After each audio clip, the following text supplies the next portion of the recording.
අම්මගේ අතින් පිඟානක් බින්දුනම අප්පට සිරියම්ම පිඟාන බිඳිලා නේද? අනේ එකනේ පුතේ බලන්නකො මගේ අත ලිස්සුවනේ. මේ අර 25000ක් දීලා ගෙනා පෝසිලෙන් පිඟානනේ. මොනව කරන්නද පුතේ සබන් එක්ක අත ලිස්සුවා. උලන්නේ ආයෙත් පිඟාන් කියන ඒවා බින්දනවනේ.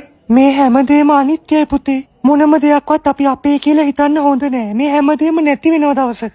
එහෙම කියපු අම්මා මගේ අතින් පිඟානක් බින්දුනම අරු අදත් මොකද බින්දා? නෑ මේ බල්ලට බත් දාන පිඟාන වැටුණා. බල්ලට බත් දාන පිඟාන? උඹගේ නාපුවද? අනේ අම්මා පැත්තම මුණ්ඩ කිසි අගයක් නෑ. ඕකේ ගාන දන්නවද? මේක මේ රුපියල් 250ක් මං එකක් 250ක්? කජුවේටද කොස්සෙටද? යකෝ අපි අමාරුවෙන් හම්බ කරපු සල්ලි අනේ මන්ද අතරනම් මේ හැදෙනේ උන් කිසි කමකට නෑ. සතයක්වත් ඉතුරු කරන්න පුරුදු නෑනේ.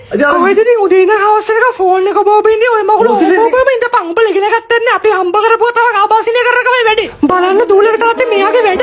දස කාලා ගන්නෙක් වෙලා මූණ අයියෝ බල්ලට බත් දෙන්න පිඟාන විතරක් බින්දලානේ. ඔයාගේනේ වැරද්ද පොඩි කාලේ ඉඳන් බත් කවුරව හදලා දැම්මු බබාලා